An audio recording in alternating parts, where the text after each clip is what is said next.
So with this year's Call of Duty from Treyarch already starting to be teased to us, whatever it's going to be called, Black Ops 5 or Black Ops V, Black Ops 6 or BOVI, even though I know everyone's now going with the assumption that it's going to be called Black Ops 6, I think mainly because of the tweet that Charlie Intel put out, simply saying Black Ops 6, I'm pretty sure they don't have any inside information, and that's based off two things: the fact that Black Ops Cold War was actually Black Ops 5, or the 5th game in the Black Ops series, and as a part of the promotion for the next game, I believe this is one of the weapons that can be found in-game for Modern Warfare 3, and on it you can see there are 6 tally marks, suggesting it is Black Ops 6. But at the same time, if you look at the teaser for this year's COD, you can clearly tell the final number is on a slant, which would suggest, even though we can't see it, either it can't be VI because it's not horizontal, unless it's a weird shape, or it's a strange looking 6 with a pointy end. And also, yes, even though Black Ops Cold War was the 5th game in the series, well, it wasn't titled Black Ops 5, it was titled Black Ops Cold War. You can see on one of the old messages of the day on that game, up the top right hand corner, it said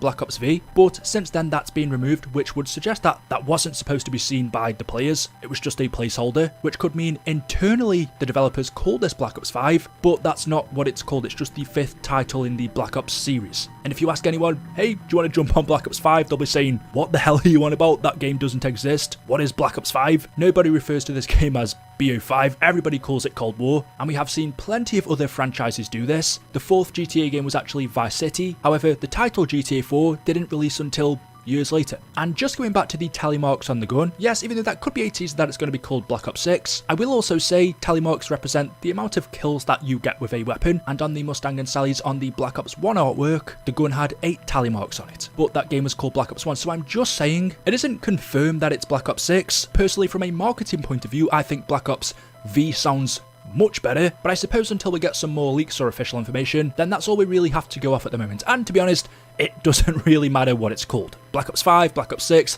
Black Ops Gulf War, either way it doesn't change the game, it's simply the name. Anyway, what I wanted to do in today's video is, since we are getting close to the reveal of COD 2024, discuss absolutely everything that I want to see in the next Zombies mode. Taking all of the things that we've seen in the past iterations of Treyarch Zombies from World at War up until now, Modern Warfare 3, what would I steal from those older games and add into this year's? What would I leave in the past and not bring to the present? And what new stuff would I like to see? What do I think can make the best Zombies to date? Because from the very few minuscule things that we know about it so far, the fact that the game has had 4 years of development time, which is the most that any Call of Duty has ever had, meaning the quality of it should surpass any previous COD, but we know that isn't always how things go, and at the very least it will have 2 maps on day 1, which is nice because as of late in Modern Warfare 3, although it's difficult to count that, Vanguard and Black Ops Cold War, we only had 1 map, where we used to get 2, 3 or even 4. But that's about all we know, so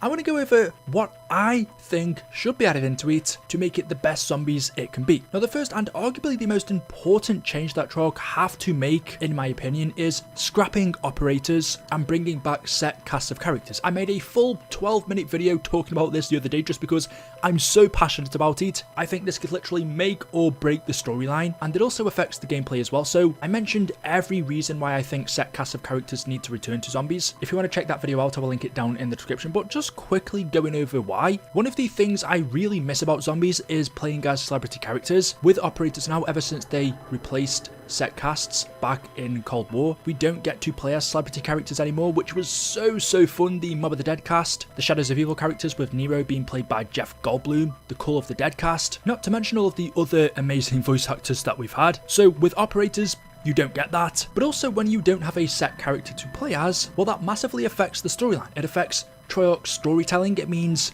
that aspect where they could use character quotes and conversations to tell the story is now removed. That isn't an option with operators, so that means more of the story has to be told through either radios or documents, cutscenes. The storytelling can't be spread out as much. It also removes a massive portion of emotion from the game. If you're following a character for a very long time through multiple games like we did with Richtofen and Takeo, Nikolai and Dempsey, you get to know them, and then by the time their death comes around, it's very emotional because you've become connected with them, you've learnt their story. But with operators, because everyone can play as a different character and you can change who you play as each game, it's almost impossible to care about who you're playing as, so you don't care what their fate is, what happens, whether they die or not. And also, gameplay wise, operators are just really boring to listen to, hearing generic quotes such as reloading, enemy down, whereas with set casts, you could hear them talk to one another. They would say interesting and funny things that were relevant to zombies. As I mentioned in that video, it makes a huge difference. I went into other points as to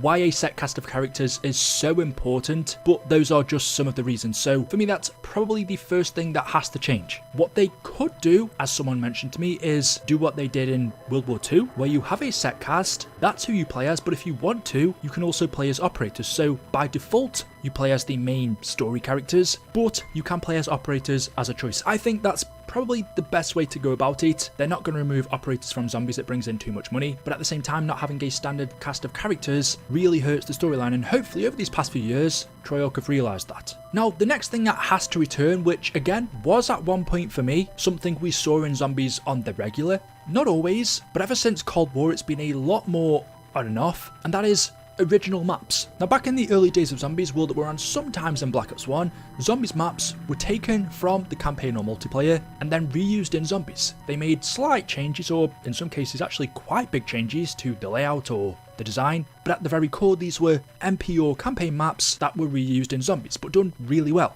And then later on towards the end of BO1 and then in BO2, BO3 and Black Ops 4, especially with the Chaos maps, Treyarch created completely original maps that were designed specifically for Zombies. So that shows that it does work, you can do that, but the point was, I thought Zombies kind of progressed past that. It got a bigger development team, a bigger budget, and that stopped. We started to see more original, better maps like The Rise and Draka, Shadows of Evil, Gorod Karovi, Transit Die Rise, Buried, Origins, the Chaos maps in BO4. It felt like, well, the Zombies mode did progress and move on from that, and then all of a sudden over the past few games, it's regressed back to it, which, as I just mentioned, can work. That's been proven in World War and BO1, but I don't think many people will disagree with me saying the Zombies maps now don't feel as fulfilling. The Zombies atmosphere doesn't quite feel like it's there. They feel more empty and open. Some spaces specifically can feel like they were designed for multiplayer, not for zombies, and you can tell because, well, on MP you've got people shooting you, you have to hide behind cover, whereas on a Zombies mode you don't do that. So there are certain objects in some maps where you can tell this was designed for that aspect of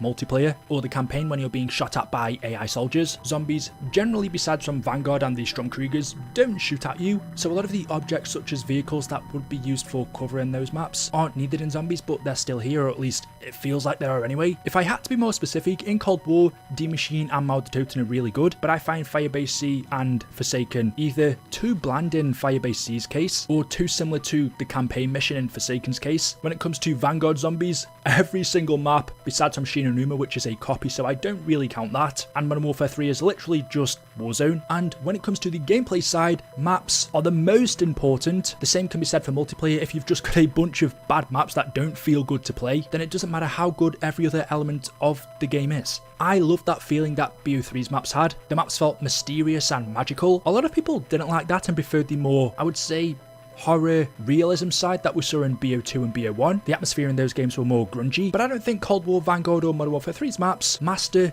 either of those. And it all comes down to Treyarch being able to create their own maps. That's simply it. And on this point I will say, with them having 4 years to make this game, I would like to think they will be able to fully create their own maps this time around. Yes, they might take an asset or two here from the campaign and multiplayer, but they will use those assets to build a map from the ground up, making a completely original layout. So original maps with a good atmosphere is key. Now, talking about some other gameplay elements, the health system, I don't feel like this one's talked about as much, but it does make a huge difference. And to be honest, even I forget about this now, maybe because I'm just so used to it. But the health system has changed so much over the years. We started off with a 2-hit down system, which was extremely difficult. We then got 3 hits in Black Ops 3, which I think was perfect. Black Ops 4 then changed that to 4 hits, but removed Juggernog. And now ever since Cold War, we still have that system, but with Juggernog back. However, they also introduced an armor system, so you can put on armor plates to increase your health. And the amount of hits you can take in Zombies now from Cold War to Modern Warfare 3 means the game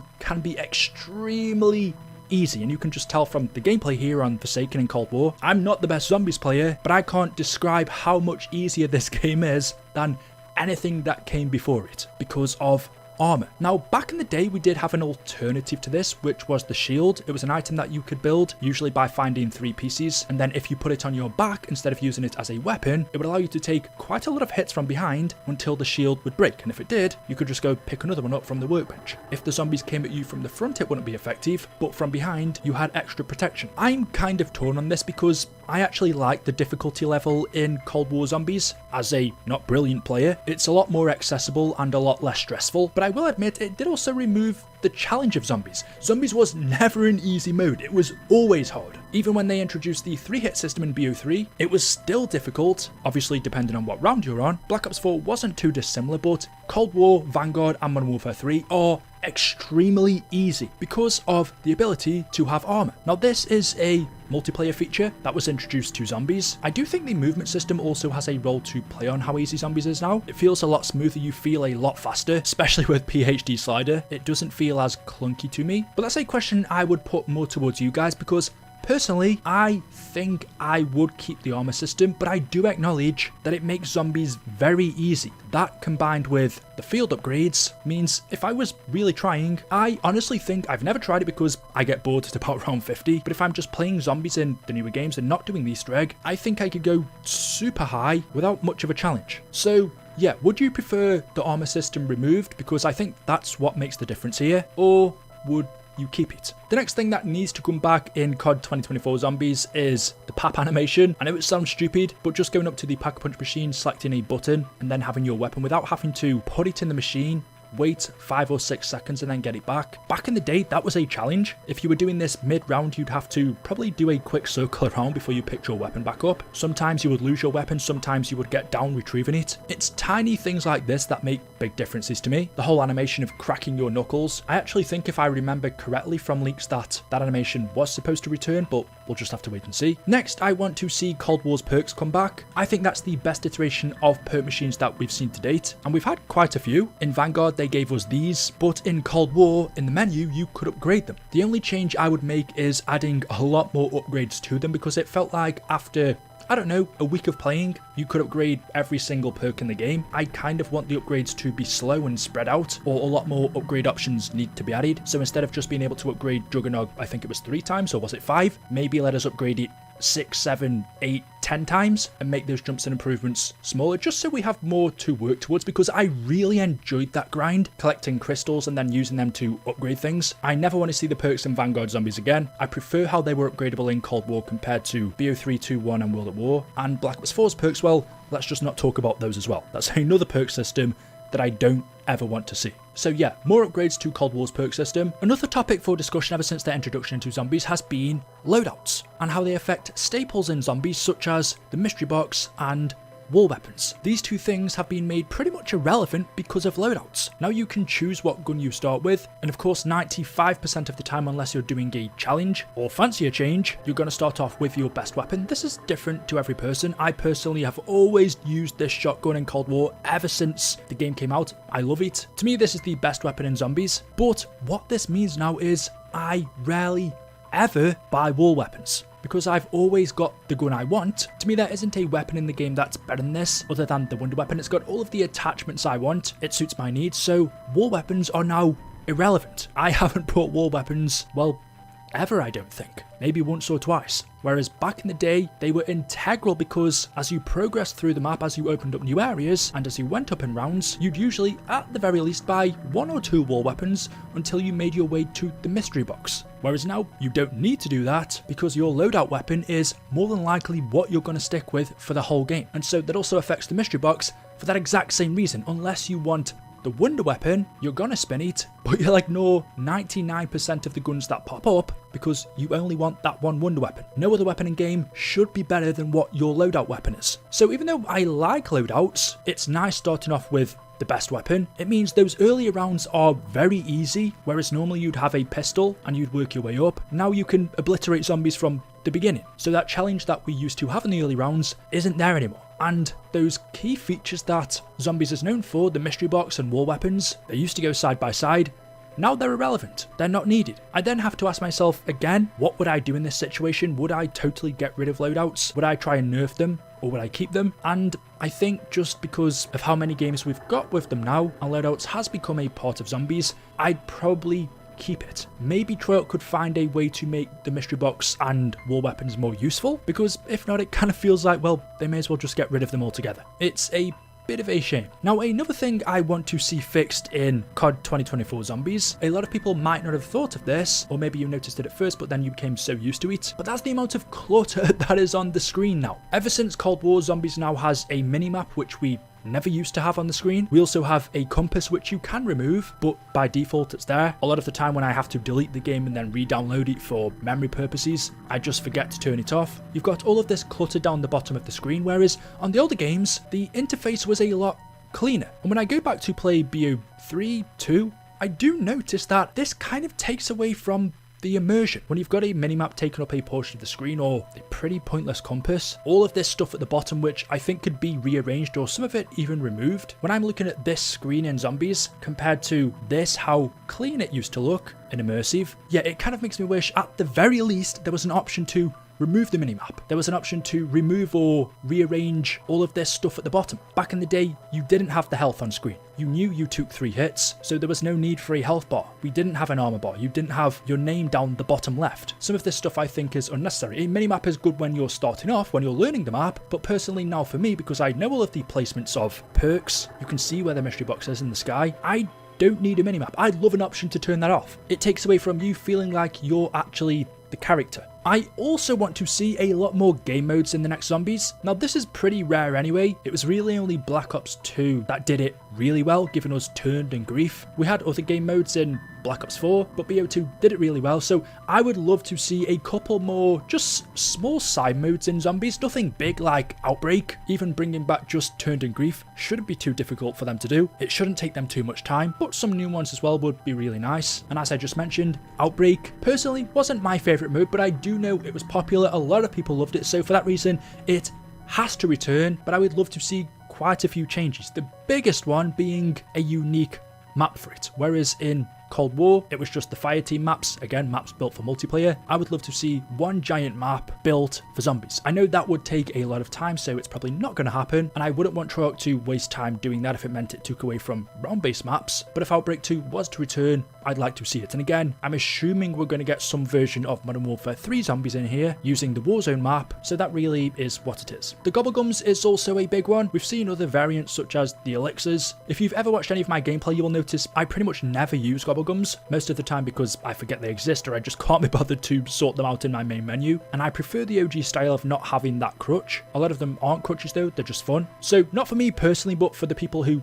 do enjoy Gobblegums, I think people would like to see that return. We had Elixirs in BO4 which weren't as good, and since Gobblegums are tied to the storyline, it doesn't have to be a direct copy of them, but a similar system. So that's a bunch of gameplay changes, but just going back over to the storyline, I've got to say, this year around, we need a much better story. Operators aside, even though they're the most crucial, there's a lot more that goes into it. Cutscenes is a big one. Now, Cold War's cutscenes, besides from the first one, the intro to D Machine, were pretty bad quality-wise, graphics-wise, whereas Modern Warfare 3 Zombies, the cutscenes look great, but visually, they're really boring. Literally, most of the time, they're just in an obviously plain-looking building, someone sitting down and just spewing information out. They are visually very boring to watch. Cold War also didn't have cutscenes for every map, so some maps had an intro cutscene, but not an outro cutscene. Some had outros but no intros. It was really weird and inconsistent, and because, as I explained, there are no set cast of characters to tell a story, that meant cutscenes were doubly important, and so to not have some meant the story